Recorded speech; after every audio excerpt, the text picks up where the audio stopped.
Señores, contentísimos de estar nuevamente en un episodio más de SOS Podcast. Hoy con el privilegio de contar con nuestra primera invitada en este espacio, una persona que se ha destacado por pronunciamientos importantísimos en las redes sociales y en los medios de circulación nacional por ser una economista de referencia en la República Dominicana. Hoy contamos con la presencia de la profesora Mercedes Carrasco, que es economista egresada de la Universidad Nacional Pedro Enrique Sureña y que además nos ha contado hoy que viene desde la hermana provincia de Dajabón.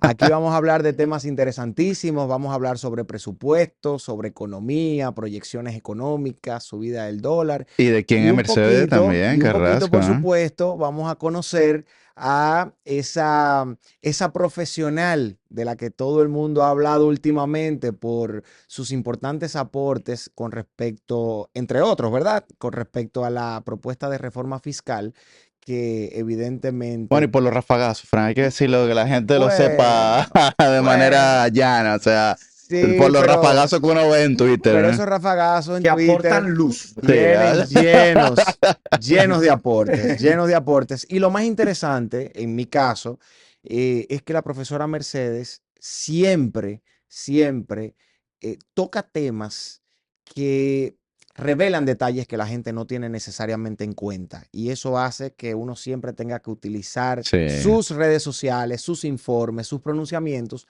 como fuente de consulta. Bienvenida, Mercedes, a SOS Podcast. No, muchísimas gracias, de verdad. Para mí es un honor y gracias. Esa presentación creo que fuiste muy generoso de tu parte. Pero para mí es un honor estar en presencia de tres jóvenes que serán presidente, diputado, senador, estarán incidiendo en la vida pública porque son profesionales competentes y además de eso fijan posiciones con coraje y de verdad que los admiro los tres. O sea, estar aquí con ustedes para mí es un honor y que sea iniciando conmigo todavía mucho más un privilegio. Gracias, Mercedes. Ujú. Bueno, Mercedes, iniciamos de inmediato. Pero primero para que la gente tenga como un poco de atmósfera, ¿verdad? Y se ambiente un poco. Ujú. ¿Quién es Mercedes Carrasco? Lo digo en serio, porque Sí. cuando yo te comencé a seguir en Twitter, yo me quedé maravillado realmente por todo lo que uno veía ahí. Como dice Frank, era una cuenta muy reveladora, sobre todo Sí. informaciones que uno no tiene conciencia de ella y entonces, evidentemente, uno como político y en este caso de oposición, pues lo utiliza esa información para fortalecer el discurso o el argumento. Pero, evidentemente, ¿quién es este personaje enigmático que Que surge y que irrumpe así en las sí, redes. Sí, no, primeramente agradezco eso, que sea fuente que nutra a ustedes los políticos, porque yo creo que venimos a aportar, a contribuir y la vida te coloca en ciertos momentos. Entendí que desde las redes sociales yo podía seguir contribuyendo toda una experiencia de casi 40 años en el sector público, que dije, no puedo terminar aquí y todo este conocimiento y viendo todo lo que estaba pasando y el peor pecado es el de omisión. O sea, lo que yo estaba viendo que estaba ocurriendo y no compartirlo. Entonces surge así mi participación en las redes hace 1 o 2 años. Pero ¿quién es Mercedes Carrasco? Desde un punto de vista profesional, economista de la Universidad Nacional Pedro Enrique Ureña, con una maestría en administración pública en la Pucamaima, siendo profesora en las dos universidades por espacio de 4 o 5 años ininterrumpidos, y donde quizá la parte que me formó en términos laborales es el Banco Central, que es una escuela. En el Banco Central entré como auxiliar 2, podríamos decir, en la base de la pirámide, y luego llegué hasta ser directora de cuentas nacionales y estadísticas y te daba el económicas. aviso ahí. ¿Cuándo eso? Sí, sí, claro. Él era el Desde director, que ella nació. era el director del departamento que en ese entonces era estudio económico y luego se dividió en cuentas nacionales y programación. Y de cuando soy pensionada, paso a ser asesora del Secretariado Técnico de la Presidencia. En ese entonces, ese era El el Ministerio de ministro de Economía o Economía. actualmente, con don Carlos Despradel. Ahí pasé todo el tema en un desafío profesional de la crisis del 2003-2004. ¿Cómo fue esa crisis, Sí, Mercedes? ¿Qué impacto real esa crisis sí. ha tenido en la República Dominicana al día de hoy? Bueno, todavía estamos en parte pagando los intereses de la operación de salvataje de la crisis del Baninter, pero llevó la inflación hasta un 50%, una devaluación del tipo de cambio que se duplicó en un momento, aunque luego volvió por la confianza que generó el regreso de Valdés de nuevo a la gobernación. Pero quizás la parte más importante en términos sociales que fue que lanzó 1.500.000 hogares a la pobreza, porque lo que fue la operación en sí, en términos del PIB, fue un 22% la pérdida que significó de la crisis financiera. Todo el tema del fraude bancario representó en términos sociales 1.500.000 dominicanos, que luego duramos 10 años para recuperar el porcentaje de la pobreza que teníamos previo a la crisis.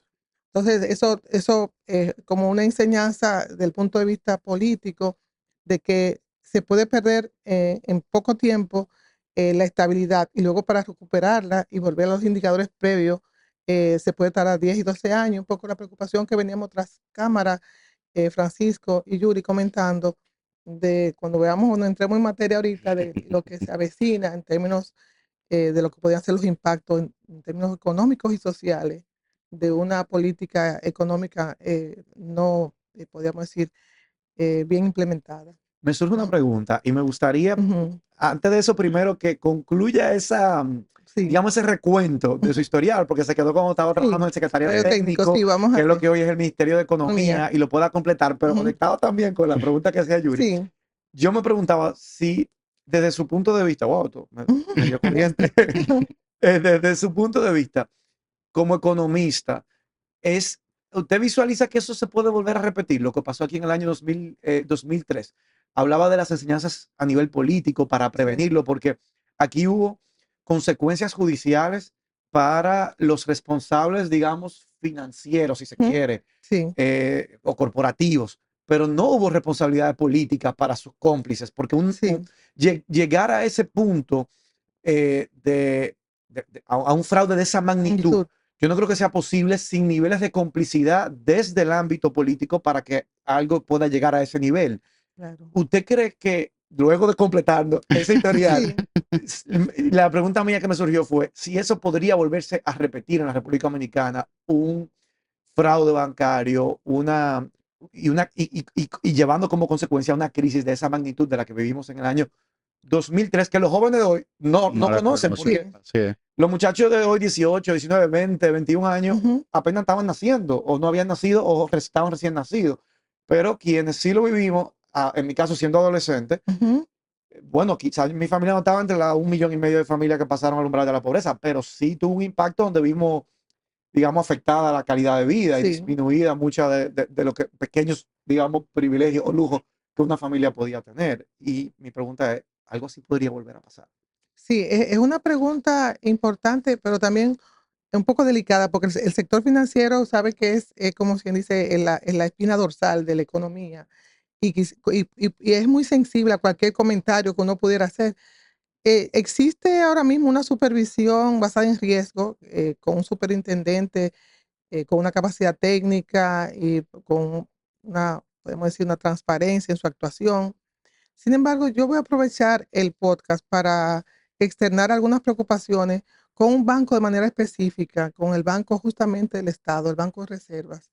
Realmente cuando uno ve su accionar, tanto en términos del manejo de los recursos del sector público, hay, hay un tema ya que me voy a entrar un poco a la macro para conectar con tu pregunta, y es que cuando uno mira el endeudamiento del sector público, ha habido si uno mira en el tiempo, del 1970 al 2012, el país se endeudó por unos 25.000 millones.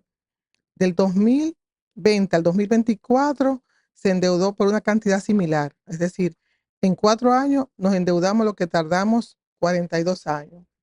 En 4 años nos endeudamos en una magnitud que cuando uno trata de saber o de evaluar cuáles son las obras que se construyeron con ese endeudamiento tan rápido y tan masivo, cuando hace como si fuera una matriz de fuente y uso de fondos, no encuentra la alocación de esos recursos porque ni están en obras. Una parte se destinó a gasto corriente y la otra parte importante se fue al Banco de Reservas. Y ahí conecto con tu pregunta. Entonces, y surge ahí un tema desde el punto de vista de las finanzas públicas. ¿Por qué me endeudo si lo voy a guardar? Los recursos. Entonces, esos recursos que pasaron al Banco de Reservas, lamentablemente, la veeduría social, el pueblo ya no puede mirar lo que está pasando ahí porque cae en una esfera del punto de vista del sector financiero, donde esas informaciones ya no están disponibles para el público. Y ahí se manejó 300 mil millones de pesos que se endeudaron y se pasaron allá, al Banco de Reservas. Se llama depósitos del sector público en el Banco de Reservas, con un aumento de depósitos. Entonces, cuando uno mira las estadísticas, 300 mil millones que se estuvieron publicando hasta diciembre y después dejaron de publicar, el periodo previo a la campaña, estamos hablando de 300 mil millones, o sea, estamos hablando de magnitudes mayores, comenzó a disminuir previo a la campaña, y se redujo hasta donde se tiene estadística disponible en 100 mil millones.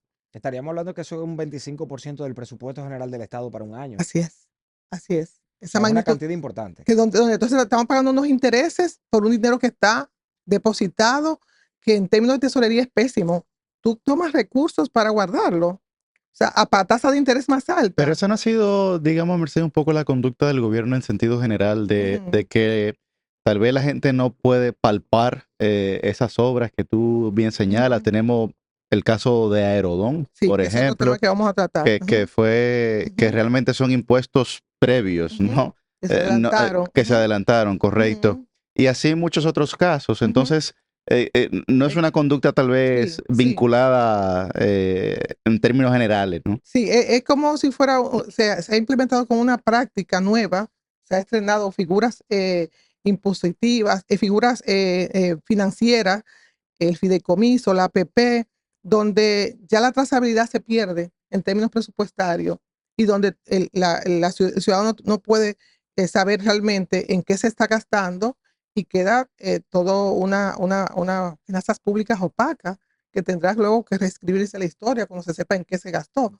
Pero conectando esa parte, para terminar con la pregunta, me preocupa eso, que estemos transfiriendo recursos, que no sepamos en qué se está utilizando. Vamos, Mercedes, pero una pregunta ya, porque estamos en la línea entre la actividad financiera bancaria Área, de una o de varias entidades y de la política financiera del gobierno, ¿verdad? De sí. finanzas públicas. Ajá. Entonces, quizás ese tema de los 300 mil millones depositados en esa entidad de intermediación financiera que es del Estado, quizás más bien sería una crítica a la Tesorería Nacional, al Ministerio de Hacienda, Correcto, digamos, al Poder Ejecutivo a quien tomó la que toma decisión, la claro. decisión de hacer ese depósito, porque evidentemente si, vamos, si, aunque yo pertenezca al Estado, yo como entidad de intermediación financiera posiblemente quiera tener la mayor captación posible, aunque sea del Estado, y bueno, si eso es de unos préstamos que no está siendo utilizado el dinero, es una mala decisión desde el punto de vista de las finanzas públicas, pero yo como entidad de intermediación financiera, que a fin de cuentas no voy a tener un poder de decisión sobre el uso de ese dinero, pues debo estar abierto a que me lo depositen, ¿no? Sí, ahí entonces traigo la conexión con el sistema financiero en su conjunto. Ya se han estrenado quejas de que el Banco de Reservas representa el 30% de los activos.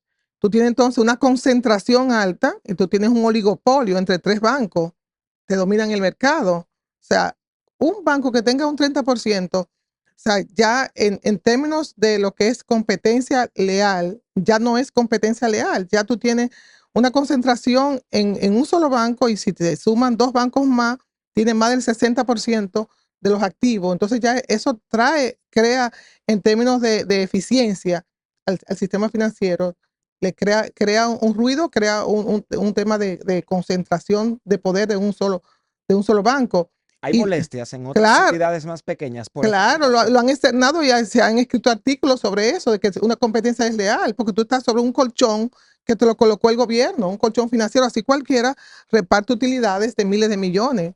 O sea, cuando tú no tienes ningún esfuerzo para captar los recursos. A finales del año pasado, a principios de este año, se hizo una renovación del contrato de concesión de los aeropuertos, de los Ujú, principales aeropuertos ujú, públicos de la ujú, República Dominicana con la empresa Aerodom. ujú, Aquí hay que ponerle Aerodom, guión Vinci Airport, ujú, guión Aeropuerto Siglo XXI. Bueno, todo ujú, lo que implique esto. Y esa concesión, esa renovación de la concesión fue muy cuestionada ujú, jurídicamente porque justamente se aprobó antes una ley que le permitía al Estado Dominicano renovar esa concesión a esa empresa para administrar los aeropuertos públicos sin realizarse un proceso ujú. competitivo, transparente y abierto para que otras empresas concesionarias o aspirantes a ser concesionaria de los aeropuertos pudieran participar y presentar sus ofertas. Y debe Ujú, decirse que esa adecuación a la ley para poder hacer esa operación ujú.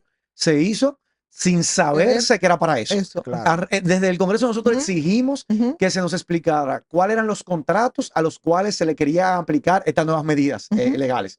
Y no se contestó ni se quiso responder la ujú. pregunta porque parecía de antemano un traje De hecho hecho, a la medida. sí, Es justamente una Y ajá, desviación de fue poder de eso. manera totalmente. ciega. Ujú, La respuesta vino una semana después, cuando se depositó ujú, el contrato de renovación. Y ahí te dejo para que continúe. Pero justamente, José sí, Horacio, para ujú, los legisladores de ese momento era muy difícil poder prever o Claro. imaginarse que era para renovar el contrato de Aerodom Sí. ujú. al que le faltaban todavía 7 De años años. de Correcto. ejecución. Claro. Ujú. Entonces, bueno, llaman la atención varias cosas. Primero, dictan una ley para habilitarse Militarse. Ujú, a poder hacer esta renovación. Segundo, no se llama un proceso competitivo, ujú, transparente y ujú, abierto. Tercero, al contrato le faltaban 7 ujú, años de ejecución. Y cuarto, ya esto es una valoración muy personal, la concesión de estos aeropuertos ha dado muy poco, si no ningún resultado, así es. en beneficio de los usuarios de los servicios aeroportuarios.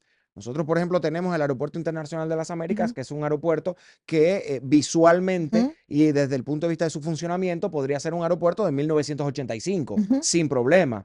Entonces, ahora desde el punto de vista económico, Mercedes, ujú, ¿qué implicaciones ha tenido este contrato, sobre todo tomando en consideración el avance que dio la empresa ujú. al Estado Dominicano y el uso que ha tenido el Poder Ejecutivo de este dinero a lo largo de este año? Sí, muy buenas tus reflexiones en términos jurídicos.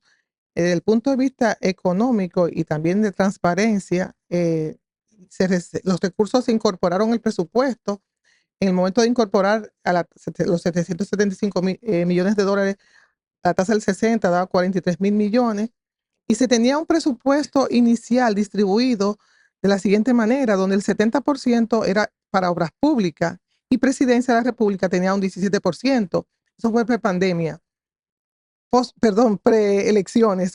Cuando pasan las elecciones, cambian el presupuesto y se ve claramente cómo la presidencia toma la primacía y asume el 40 y tanto por ciento del presupuesto, con un efecto de crowding out, bajando sacándole a obras públicas un 30 puntos porcentuales, y se erige como la principal ejecutora. Entonces uno dice, la presidencia de la República ejecutando obras, vamos a buscarla, Mm. porque hay un portal de transparencia fiscal donde hay información que se actualiza sobre de la ejecución, pero también se combina yéndose al presupuesto en las tablas dinámicas, y tú puedes adentrarte más a ver qué se hizo. Entonces, la presidencia de la República, ¿verdad? Que toma ya la primacía después de las elecciones, hay un punto importante a destacar. Previo a las elecciones, el presupuesto que tenía asignado a enero mayo era 8 mil millones, lo gastó todo. Fue la única que ejecutó el 100% Mm. previo a la pandemia. Perdón, A las previo elecciones, a a las las elecciones. elecciones. Y entonces, cuando uno mira en qué se gastó, se da cuenta que se va a la partida de transferencia de capital a otras empresas públicas. Y si va a nivel auxiliar, se fue a un fideicomiso. 8 mil millones ahí en el periodo de elecciones. ¿Qué fideicomiso? O sea, ¿dónde están esos recursos? No se sabe en qué se gastó, y justamente en ese periodo tan crítico. Ocho Cuando, mil millones de pesos de los recibidos por el Estado Dominicano no, de parte de Aerodón fueron transferidos a un a fideicomiso. un fideicomiso. Y ahí Que no inmediatamente sabemos No, de no qué sabe de qué, fideicomiso. de y qué- desde ese momento se pierde el rastro del uso de ese dinero. totalmente. Ok, Entonces, cuando vamos después ahora, Es para ahí ya. saber, ¿verdad? Es el para 29 de saber. noviembre, un corte el 29 de noviembre, nos damos cuenta que la película cambia.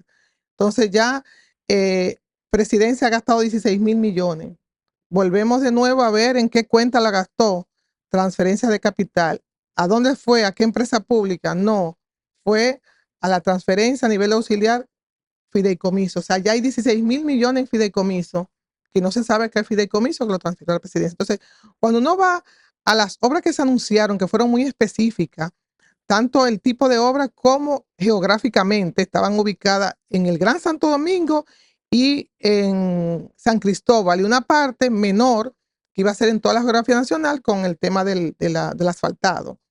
Entonces, cuando uno mira las obras, la única obra que tiene un nivel de avance es en la Isabel Aguiar con la 6 de noviembre y la Plaza de la Bandera. Popularmente llamado pintura. Ahí, ¿no? Pintura. Sí. Eso es lo único que tiene un nivel de avance de 1.300 millones.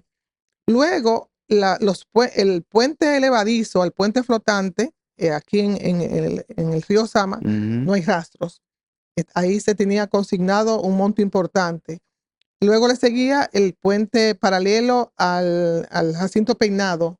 No hay rastros de puente. Ya estamos hablando de que estamos en diciembre y ya se ha ejecutado el 80% de los recursos.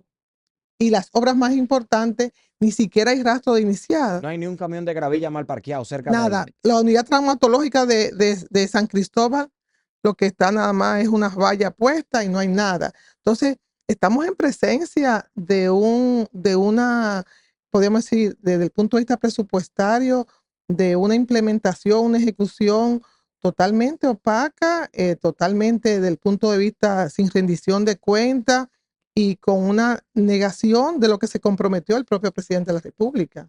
Entonces, o sea, al día de hoy, o sea, allá al cierre del año, se ha ejecutado un 80% y solamente hay obras diseminadas por toda la geografía nacional, obras menores, y las obras mayores ninguna se iniciaron. Mercedes, pero eso es demasiado cuarto. Sí, es Como mucho, para es que uno mucho, no vea Ah. es mucho absolutamente dinero, nada. es mucho Es dinero. sorprendente. Pero es grave que lo que se anunció como mojigatillos, como beneficioso para el país, Ajá. no se ha cumplido. Pero yo quiero retomar porque Ujú. yo me embrujé con ese contrato. Sí, Y sí, yo recuerdo. quiero escuchar Ujú. su parecer de un componente importante del contrato, porque Ujú. se hablaba de que si el contrato incluía una especie similar al famoso peaje sombra, Ujú. y se decía que no era un peaje sombra, pero en efecto, uno de los preceptos del contrato está relacionado con el tema del equilibrio económico. Ujú. Y se proyecta para poder garantizar ese equilibrio económico Ujú. una cantidad de flujo de pasajeros Ujú. y de vuelos Un gancho, comerciales un que van a gancho. operar proyectado a 37 Un años, año. porque eso se proyecta desde el proceso de renovación que fue en el 2023 Ujú. hasta el El 2060. 60. Ujú. Entonces, por los próximos 37 años, Ujú. el Estado se 2060. compromete Ujú. a garantizar unos beneficios en base a Ujú. una proyección de posible circulación de pasajeros. Ujú. ¿Cuál era mi crítica? Que cuando se veía la última vez que se había suscrito el contrato inicialmente con Ujú. Aeropuerto del Siglo XXI, esas proyecciones no fueron capaces de sujetarse a la realidad Ujú. al primer año, luego al segundo año, luego al tercer año. Y eso provocó que el Estado tuviera Ujú. que hacer contraprestaciones Sí. a la empresa Ujú. Ujú. que administra el aeropuerto para poderle garantizar su rentabilidad. Y una de mis críticas era, bueno, va a volver a pasar lo mismo. Mismo. Ujú. ¿Cómo nosotros podemos asegurarnos que esas proyecciones que se hicieron son consonas con la realidad, con Ujú. una proyección realista de los flujos que ahí se calculan? Porque si se quiere hacer un daño Ujú. al erario público, se puede sobreproyectar para Claro. decirle, ahora tú me Sí, tienes que garantizar Claro. ujú. una contraprestación y eso terminarse convirtiendo en un Ujú. peaje sombra. Claro. Sí. Desde el punto de vista y nosotros por eso decía, teníamos que revisar los anexos. Los anexos no se leyeron en la comisión. Ese contrato entró a la Cámara de Diputados un día y a los 13 días ya estaba aprobado. El plazo que se dio entre que se rindió el informe y se sometió a votación en el Pleno no cumplió con las 24 horas y no se cumplieron con los procedimientos de entregarle a los diputados la documentación necesaria por lo menos 24 horas antes para poder estar en condiciones de debatir en el Pleno el contrato. Y esa fue una de las denuncias que yo hice en mi intervención cuando se conoció. Pero mi pregunta es, desde el punto de vista económico, si este modelo, ese esquema, puede ser considerado como un nuevo peaje sombra, Sombra, sí. modelo, aeropuertos en lugar de carretera de esa manera. Bueno, como la forma como fue todo tan accidentado y tan rápido, y ustedes mismos, que en ese entonces estaba como diputado, no pudieron tener acceso. Imagínate, entonces, estamos ante una información opaca, no transparente, y que, o sea, sabremos la consecuencia después que quizás termine esta gestión gubernamental. Sí. Yo participé en la vista pública del Ujú. contrato de Aerodón y no la subieron la vista pública. Siempre la Tampoco. publican, pero Ujú. no la subieron. Y yo le hice la exigencia y formalicé mi petición, pero tampoco la subieron. O sea, son Obviamente signos. que... Ajá. Pero entonces, Mercedes, porque Ujú. todo este escenario que nos ha pintado, ¿verdad? Ujú. Ujú. No es para nada alentador. Sí. Por el contrario, es muy parco, pero ¿qué puede esperar entonces la ciudadanía? ¿Qué puede esperar la gente de lo que viene en este año 2025 ya validando esta conducta por parte de esta gestión gubernamental? Bueno, otro tema es full lo bono navideño también, o Sí. sea, ausente de criterio, absolutamente, ya lo hemos visto, pero Ujú. la gente de la calle que tiene que preocuparse cotidianamente, los papás que tienen que pagar en los colegios a los Ujú. hijos, ¿verdad? O sea, estamos viendo una tasa de interés elevadísima, Ujú. una disparidad, que también esto es una Ujú. segunda pregunta, una disparidad entre el dólar y el euro. Ujú. ¿Por qué si la diferencia en los mercados internacionales es ínfima, aquí el euro anda por los 70 y pico de pesos y el dólar en 60? Necesitamos Sí. una ficción también, una burbuja en ese Sí. caso. Sí, voy a comenzar del principio, de la parte de qué puede esperar la gente, ¿verdad? Sí. Y ahí me voy a colocar rápidamente para seguir en el ámbito fiscal, pero viendo el impacto en la población, partiendo de cuál es la formulación del presupuesto, cuáles son sus pilares y cuáles son los énfasis en términos prácticos con los programas y proyectos donde se están asignando más Ujú, recursos. Lo primero que estamos ante un presupuesto donde se adopta una postura fiscal restrictiva. O sea, estamos por primera vez en presencia de un gasto más conservador desde el punto de vista ya que tiene una camisa de fuerza, que es la ley de responsabilidad fiscal, ujú. por lo menos en la formulación. Acuérdate que siempre hay una desviación luego en la práctica, en la ejecución, pero hay un crecimiento que está por debajo del 4% más la inflación. O sea, si tú lo comparas con el reformulado o con el inicial, el crecimiento del gasto es moderado. Sin embargo, cuando uno abre ese gasto, hay partidas que siguen su agitado curso de cómo venían creciendo en términos ya particular. La primera que aflora, que tiene un crecimiento importante, es la partida de remuneraciones de asalariados. O Mm. sea, continuamos O sea, nómina. la nómina Ah, con 350,000, 358,000 millones de pesos, con un crecimiento de 18,000 millones en términos absolutos y en términos relativos en comparación con el año con el pasado. año pasado. O sea, Ok. cuando uno compara punta a punta, estamos aumentando la nómina en apenas 4 años, 5 años, en 130,000 millones de pesos, lo cual la convierte en la partida más importante como proporción del gasto total y como proporción del PIB. Ya representa un 4,5% esa sola partida. La segunda partida más importante es los intereses de la deuda pública, que ya llegan a 300,000 millones, y si le sumamos los intereses para recapitalizar el Banco Central, se monta a 335,000 millones de pesos. Entonces, ya viendo ahí, tenemos casi en dos Eso es lo que le partidas llaman la deuda pública consolidada. consolidadas, ajá, tanto lo del Banco Central como lo del sector público no financiero. Entonces, entre esas dos partidas, más los 82,000 millones de la transferencia a las EDES, que es un tema también de un hoyo negro, que venimos con las pérdidas en el punto más alto. O Tengo sea, miedo. nos remontamos al año 2012 en las pérdidas. Todo lo que se había disminuido, 10 puntos porcentuales, se multiplicó por -1, se incrementó y ya las pérdidas llegan al 44%. Entonces hay 88,000, 89,000 millones apropiados para esa partida. Entonces, en 4 partidas tú tienes casi el 2/3 del presupuesto Estamos comprometido hablando entre nómina, entre nómina, intereses, la, deuda, de la ajá, deuda. de la deuda Ah, pública en sentido amplio, las transferencias a las EDES y una partida importante que tomó velocidad en la campaña y que se coloca ahora como la cuarta partida con mayor incremento, que son las pensiones y jubilaciones. ujú, Wow. O sea, ujú. se coloca, Entonces, entre esos 4 puntos, ¿qué estamos hablando que estamos representa eso del casi Dos presupuesto? tercios. 60, 66%, 2/3 del Wow. presupuesto. Entonces ya vemos la rigidez del presupuesto, que en 4 partidas Ya tú te llevas el 2 tercios y todavía estamos viendo cuál es el impacto a la población, que era tu pregunta. Nada. ¿Qué puede esperar? Solamente a través de las prestaciones de los servicios, si son de calidad, con esa nómina sobreabultada, tú estarías esperando si te ofrecen servicios de educación y salud, que no es el caso, Ujú. que es lo que uno podría esperar. Entonces, al contrario, lo que hemos visto es un deterioro de los servicios y que es el planteamiento que yo hice en las redes y que un poco fue después por otros políticos tomados en consideración, es que si yo tenía previo al 2020 una nómina que tenía 200 mil millones y yo le incrementé 120 mil millones y introduje casi 100 mil empleados más, al parecer esos empleados tenían una curva de aprendizaje muy lenta, para decirlo de otra manera, deterioraron los servicios e impactaron las finanzas públicas. Entonces mi propuesta era, en lugar de la reforma fiscal, volvamos hacia atrás, no hay que tocar ningún impuesto y volvemos a unos servicios de calidad y nos ahorramos los 122 mil millones. Tú sabes, Pero de Mercedes, nuevos no, pero empleados. que Sí. también un tema, pero que ha tratado bastante el tema de la tarjeta de crédito. Sí, Porque Ujú. aquí la gente dice, bueno, yo estoy Sí. llegando a fin de mes, sí. pero están financiando Todo.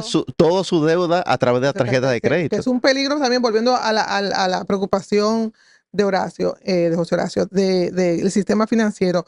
Esto es también producto de que la capacidad de compra de los ingresos laborales no se han recuperado desde lo que perdimos en el 2019, de 2020 con la pandemia. El poder de compra de los salarios no se ha recuperado, al contrario, se ha deteriorado y aún con los dos aumentos salariales que se han dado solamente a nivel mínimo, que no han empujado hacia arriba, Ujú. la estructura de la pirámide salarial, las brechas son entre un 30 hasta un 50%, los 14 salarios mínimos oscilan entre o sea, si hay un solo perceptor de ingresos, tú puedes tener un hogar que tenga problemas para llegar a fin de mes o estar en condiciones de pobreza. Y es por eso que la tarjeta de crédito lleva un ritmo autónomo distinto al crecimiento de los sectores económicos del crédito y se ha duplicado desde el 2021 al 2024. Se duplicó el En volumen de endeudamiento, consumos.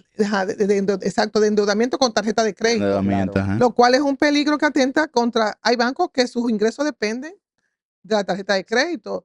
Y si entramos en una situación donde de deterioro, profundizando el deterioro de la capacidad de compra de los ingresos, tendríamos problemas y tenemos, como sabemos, una conexión en el sistema financiero y un efecto dominó, lo cual es muy preocupante el tema del endeudamiento con tarjeta de crédito, que debería la autoridad monetaria prestar la atención y del punto de vista también de los ingresos que generan los hogares, de ver cómo el empresario, de verdad que ha tenido una ganancia excesiva en algunas actividades económicas después de la pandemia, que tenga podemos decir, un empuje hacia arriba de los salarios en términos de, después de los mínimos que se han quedado los que siguen en la escala estáticos. Eso es verdaderamente Wow. preocupante, Mercedes, porque estamos hablando de que Fuerte. Sí, no, y tantas eh, cosas, información. Tengo como 100 preguntas que me surgen. Yo tengo un Ya, procesador ya, en la cabeza, 200 ahora mismo. vamos a ver, lo que estamos hablando es de que la gente está recibiendo casi los mismos ingresos, que en los sectores donde se ha elevado un poco el salario, posiblemente ni siquiera sea significativo con Ajá. relación al tipo de salario que se ha Claro, elevado. porque el costo de la canasta, recuerden que el costo de la canasta, no hemos hablado de la inflación, Claro, ahí acumula una voy. inflación de un 33% y el grupo alimento acumula una inflación de un Un 44%. 44%. Aquí los salarios están prácticamente O sea, igual. que no es un lujo que la gente se está comprando, No, sino por que para comprar supuesto. comida. Por supuesto, entonces el costo de la vida se ha disparado. La inflación, a diferencia de lo que dice el Estado dominicano, de que anda por un 4%, en términos reales, en lo que consume la gente en su día a día anda por encima del 35-40%, porque la gente no anda comprando todos los días aceite de motor, goma de carro, hoteles, restaurantes. La gente lo que anda comprando todos los días es pollo, yuca, aceite vegetal, ¿verdad? Entonces, en ese tipo de productos ha subido más.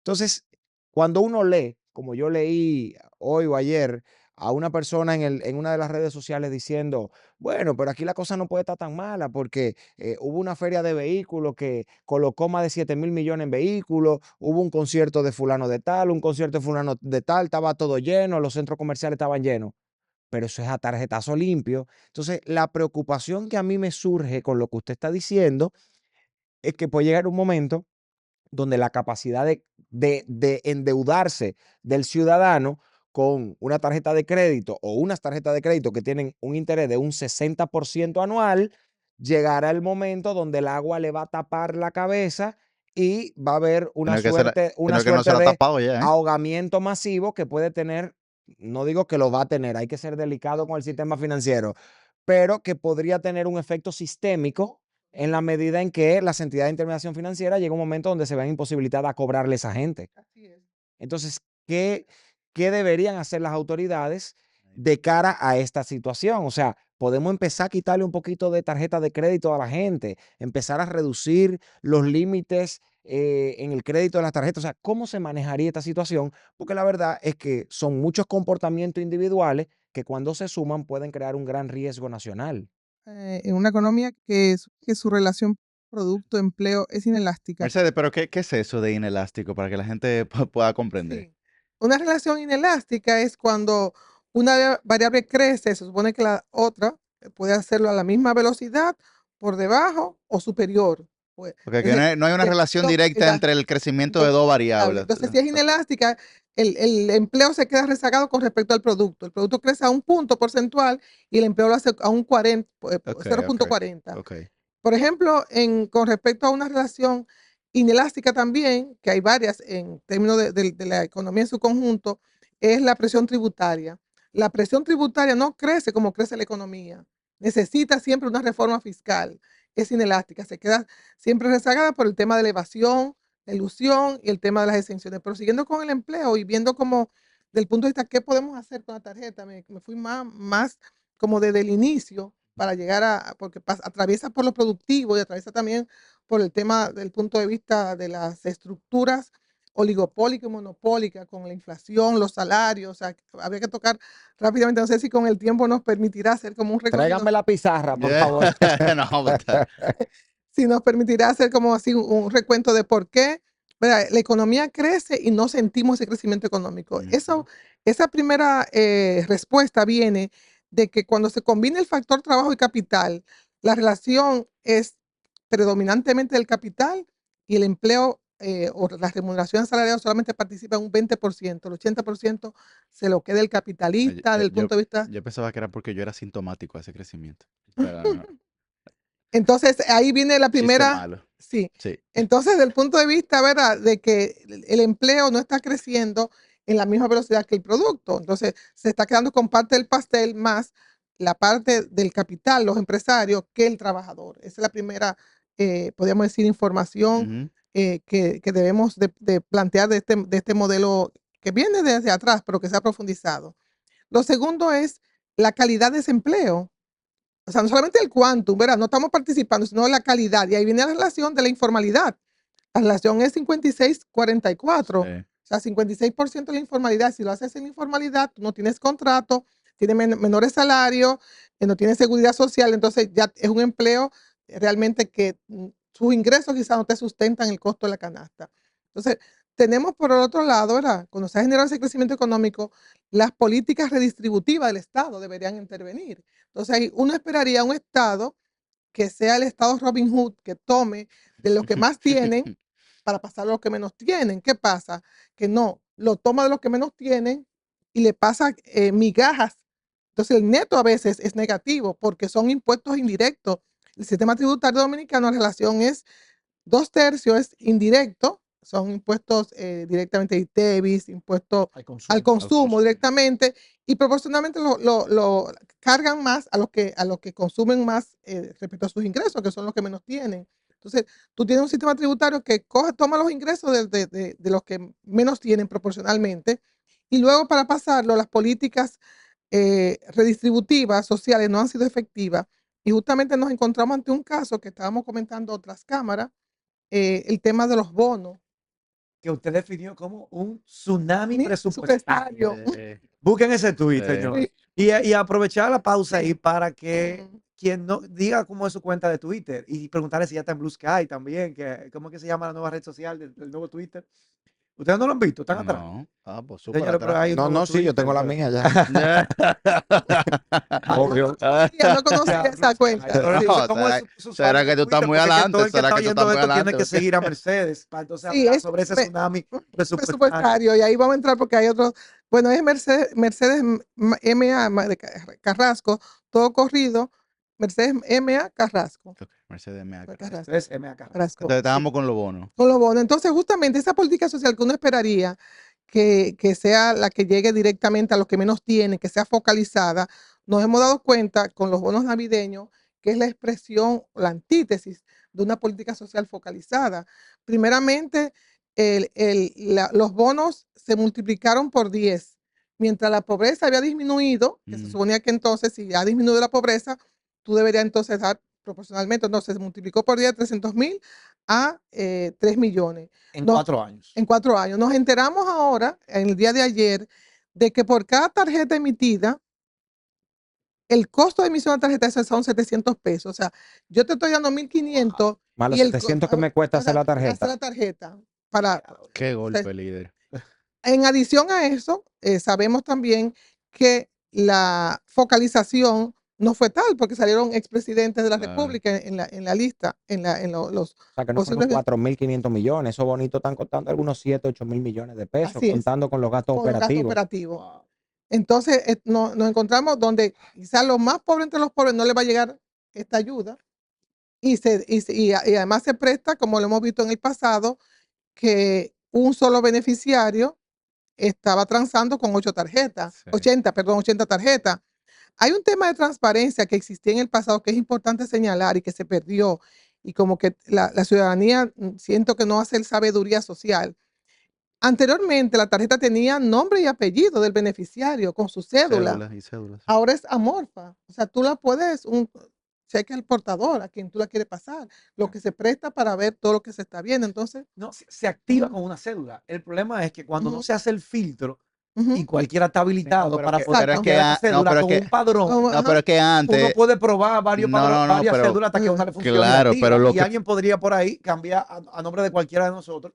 Si nos encontró en el padrón y nuestra cédula, cambia eso. Lo que pasa es que antes tenía letra sobre relieve. relieve, Exacto, era el nombre, el apellido y la cédula Cédula de la persona No, son, en son- la tarjeta. sí, que ya. se le entrega a Y cualquiera. además de eso también, en la página, en el portal de la ADES, la Administradora de Subsidios Sociales, se colocaba los beneficiarios, tú lo podías bajar en una tabla en Excel de cada municipio, sección y paraje del país. Estaba la lista de los beneficiarios de todo el país. Sí, Eso se perdió. Increíble. Eso se bajó, ya eso no O existe. sea, estamos retrocediendo en indicadores de Retrocediendo. transparencia y Totalmente. rendición de cuentas del uso de los recursos públicos No. para fines de política social. digamos. Así es. Y de eficiencia y de efectividad del programa. Entonces, estamos hablando de un programa que en su conjunto tiene un presupuesto de unos 45,000 millones de pesos, 40 y tantos mil millones de pesos. Estamos hablando de montos Es mucho mayores, dinero. donde el costo de operación del programa entre remuneraciones y la operatividad se lleva 4,000 millones y tanto. O sea, es un costo de operación de los más altos de la región. ¿Y qué le Sí. pareció esa metodología? A mí me pareció bastante creativa. Ujú. No la comparto, pero me pareció una metodología creativa que el director del gabinete andase por un hospital repartiéndola así como si tratara de un bolón, ¿no? De una paleta. Sí, no, hay reflejo totalmente de que no hay criterio de selección de los beneficiarios, que no hay una metodología, que se ve que totalmente es discrecional, ahora se fueron casa por casa, o sea, cuando salió en la lista hay respuesta para cada, podríamos decir, eh, eh, actividad que se ve que no tiene una secuencia en lo que es el criterio de selección y ha quedado muy mal parado el programa y le quita credibilidad al programa y lo peor de todo es que los más pobres entre los pobres, quizás a ellos no les va a llegar el beneficio, que es lo peor de todo. O si le termina llegando, Ujú. es un beneficio muy reducido para lo que De podría ser hacer, Claro. si estuviera verdaderamente exacto, focalizado. si no hubiera esa, podemos decir, filtración de personas que no lo necesitan, porque hay un porcentaje importante. Si uno mira los números, si la pobreza disminuyó y se colocó en 2,4 millones de pobreza moderada y pobreza extrema, 2,4 millones, se le van a distribuir los bonos, era a los adultos. Mm. Entonces estamos hablando de que solamente un 72%, o sea, son 3 millones, y lo comparo con los 2.4 millones de pobres, ya hay un excedente de 600,000 por encima, Ajá. ¿verdad? Que estamos dándole a quien no lo necesita.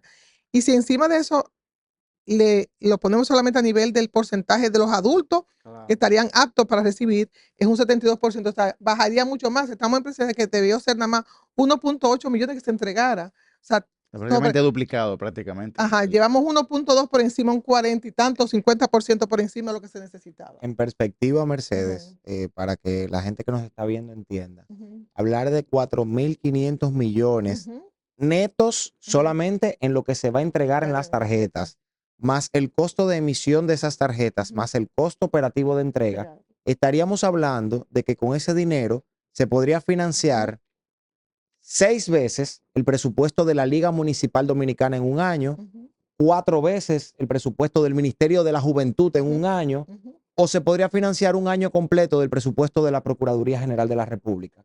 Con ese así. dinero que se está regalando Ujú, de manera completamente libertina, desfachatada y ujú, desorganizada, Por lo menos la mitad ¿verdad? de ese dinero, claro, que es lo que ujú, dice ujú. Mercedes, que más del 40-45% no resulta focalizado. No hay un No. criterio de selección que uno pueda respetar Así es, y realmente. ya no son pobres, o sea, desdiciendo las mismas cifras oficiales de cuántos son los pobres. Claro. O sea que es. Creo que no podemos Ujú. desperdiciar o dejar de aprovechar la presencia de Mercedes para hablar un poquito del presupuesto del año 2025. Sí, Ya avanzada la conversación interesantísima que hemos tenido, Bueno, que lo Mercedes. mencionaba sobre la rigidez del por presupuesto, supuesto, ¿no? sí. De lo que podría esperar la Justamente, gente. justamente, ¿cuál ha sido su observación con Sí. respecto al presupuesto presentado? Ujú, De hecho, después de que se retiró la propuesta de reforma fiscal, sin ujú. haberse retirado la primera propuesta de presupuesto que fue sometida por el Poder Ejecutivo, ahora, ¿qué podemos esperar con respecto a la visión del gobierno, al presupuesto, a la propuesta presentada? Ujú. Que ya José Horacio advirtió aquí que ese presupuesto se manda al Congreso Nacional y no es para que los diputados y senadores opinen absolutamente nada, es simplemente para que lo aprueben y Claro. punto, sin Ujú, discutirlo. ujú. Entonces, ¿qué podemos esperar? Y cómo, siempre es bueno decirle a la gente, cómo el presupuesto nacional influye en la vida diaria Totalmente, de los dominicanos y dominicanas. totalmente, sí. Realmente el presupuesto tiene tres brazos, el sector público, pero a través del presupuesto, su instrumento. Uno es desde el punto de vista, ¿verdad?, de lo que significa el crecimiento económico. Cuando el gobierno gasta en inversión pública o en gasto corriente, está impactando el consumo público en la ecuación fundamental del PIB y la inversión, ¿verdad? Tiene su primer aporte en lo que es la estabilidad económica, el crecimiento económico. El otro gran brazo es el brazo del punto de vista de la asignación de los recursos, ¿verdad? En que yo lo asigno, si en educación, salud, y en que yo indirectamente incido en la asignación a través de los subsidios, las exenciones. Yo privilegio los sectores que yo quiero promover a través de esas exenciones.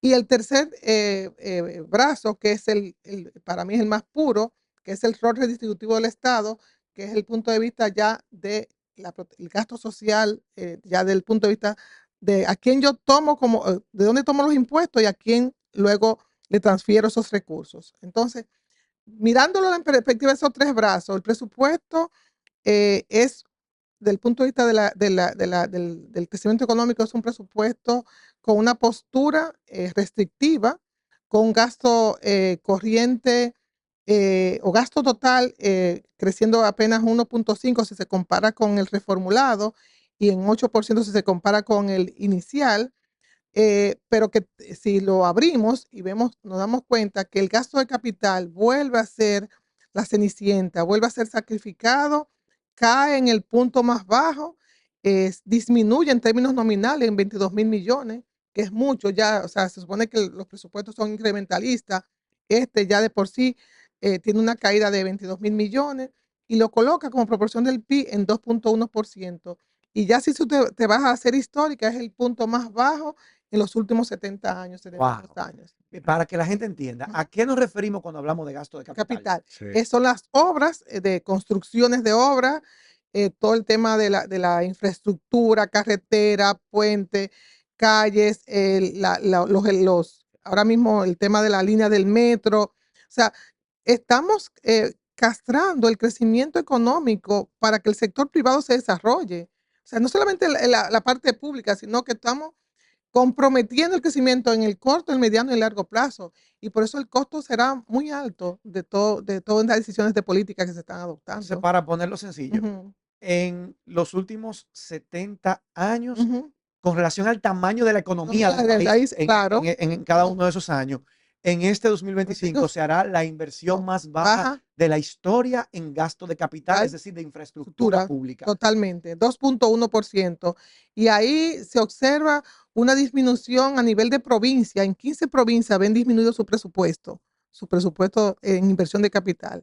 De las 32 provincias, 15 podemos decir, le cortan el presupuesto, lo Me disminuyen. gustaría saber cómo oye, pero tú me estás dando corriente.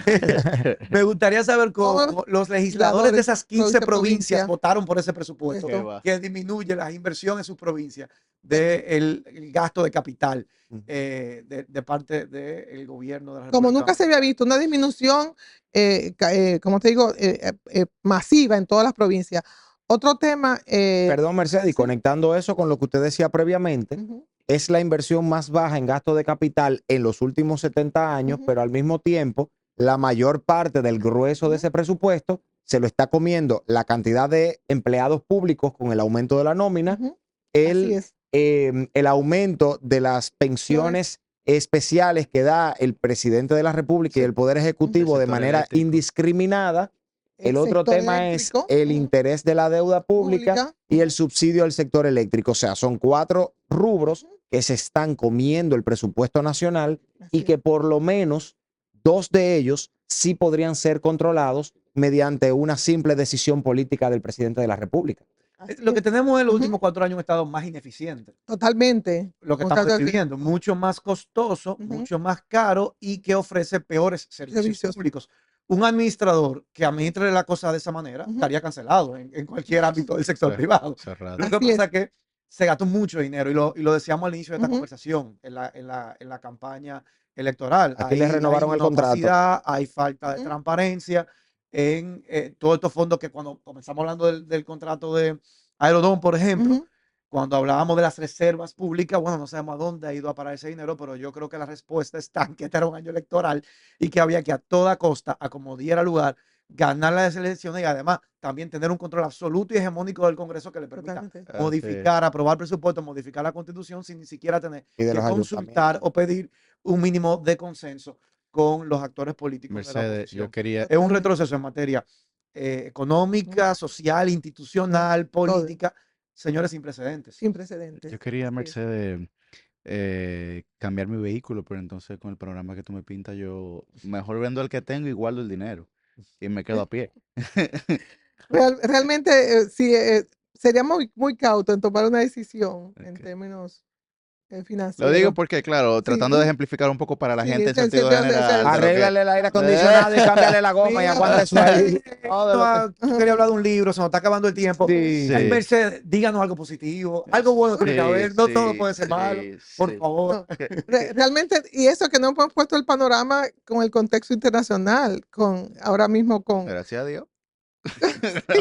realmente ahora con lo que se avecina con nuestro principal socio, nuestro Trump, principal claro. mercado emisor, o sea, también viene un ambiente de incertidumbre, cargado todo lo que estamos viendo localmente, el tema de los aranceles, la política proteccionista y Ujú. cómo nos va a impactar. Entonces, eso sería motivo quizás de otro Sí, encuentro para ver los impactos que nos traería las decisiones de política ya de un aumento universal y después ya a nivel de países, qué tanto nos va a perjudicar en las zonas francas, qué tanto va a perjudicar el punto de vista de las remesas, el tema de los inmigrantes. Yo le iba a hacer esa pregunta, el Ajá, tema de las políticas migratorias que ha sí, tenido esta gestión también, cómo eso tiene un impacto económico desde el punto de vista técnico, que, con la mayor objetividad posible. sí. O sea, si se han visto consecuencias de esas medidas desde que se decidió el tema del cierre de la frontera hace un año atrás.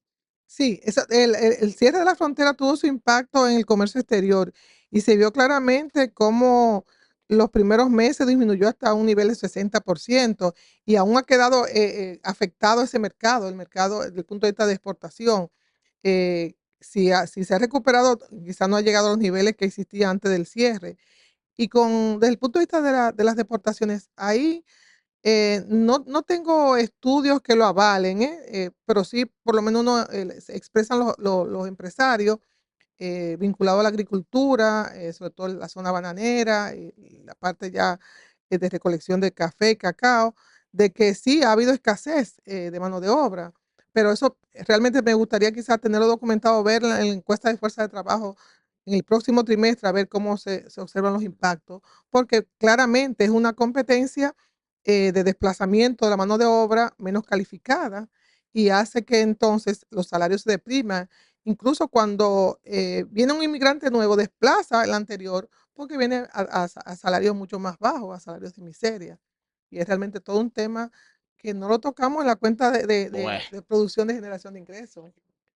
Vivaldi. Se nos está Sí. acabando el tiempo. Ay, yo también quería otro tema.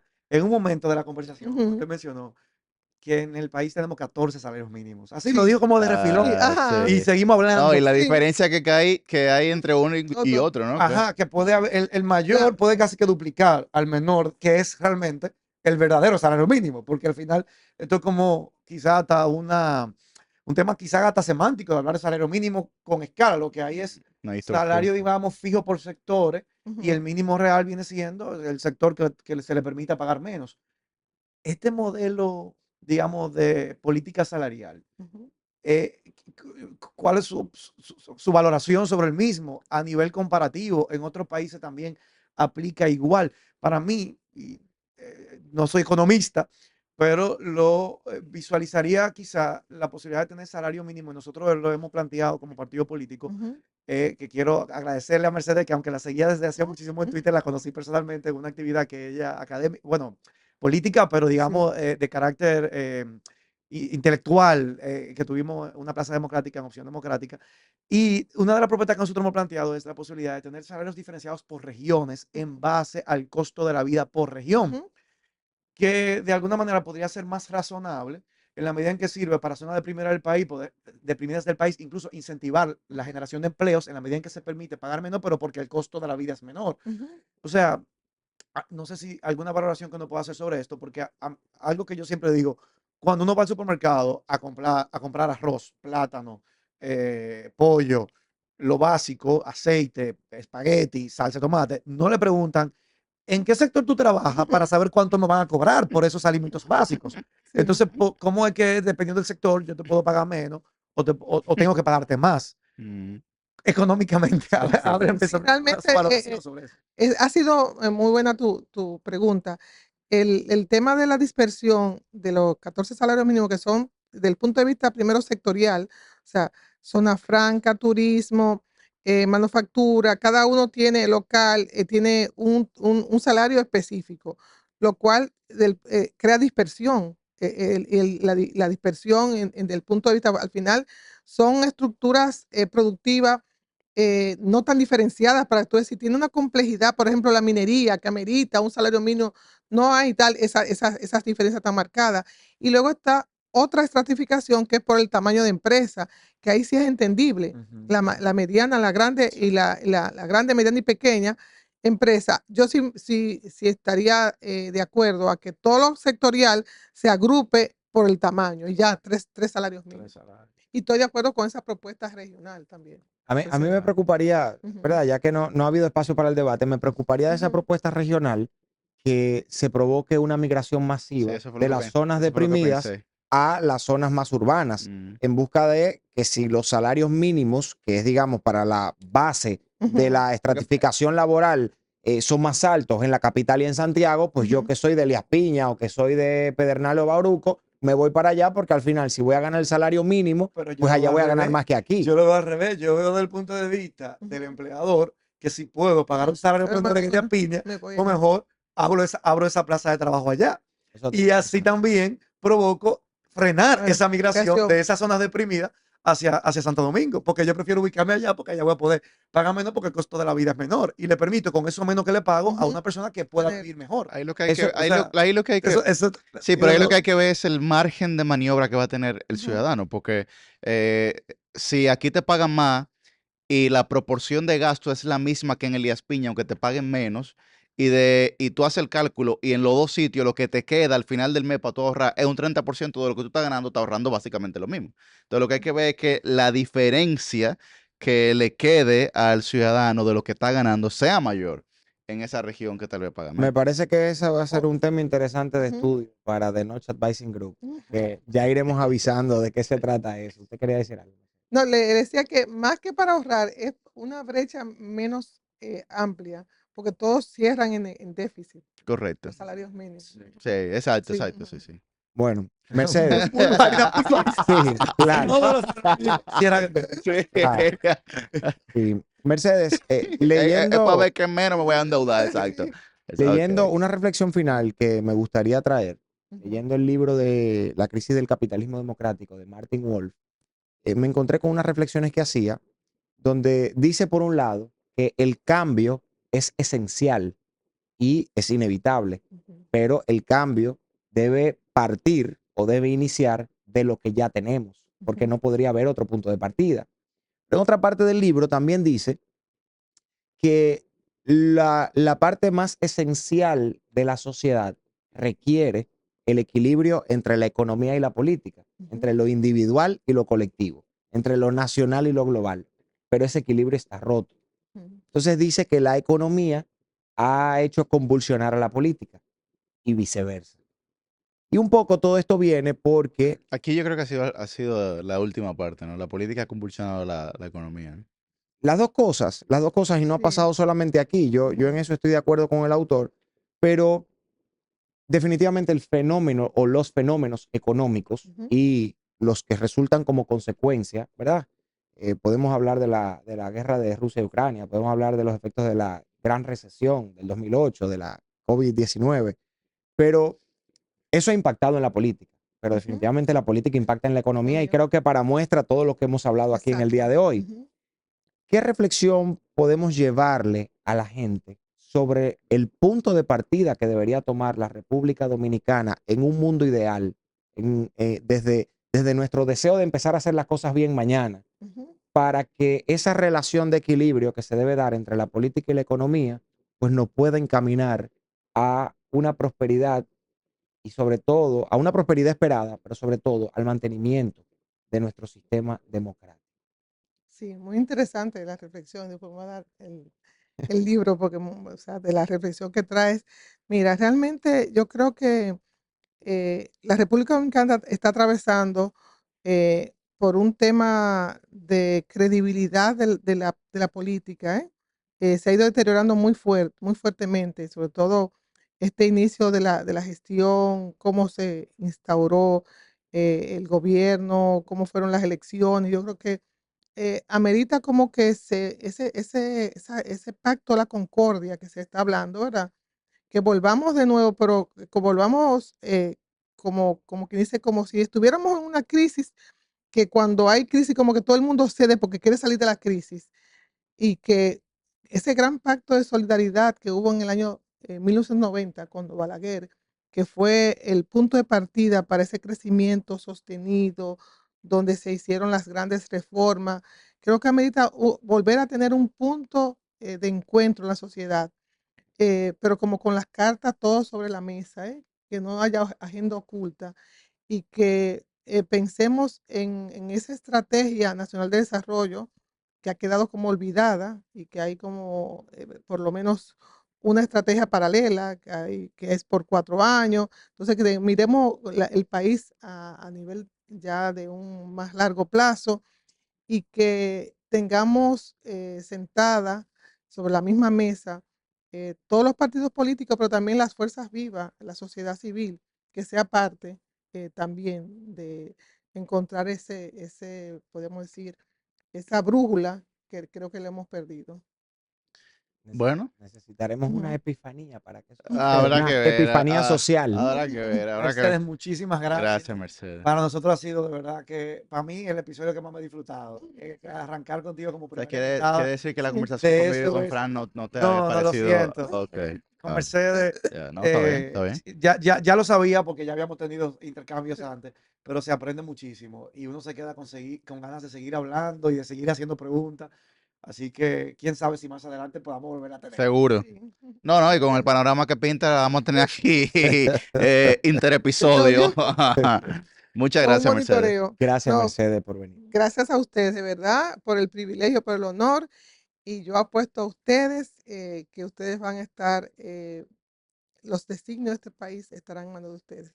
Amén. Sí. Suscríbanse y compartan. Gracias.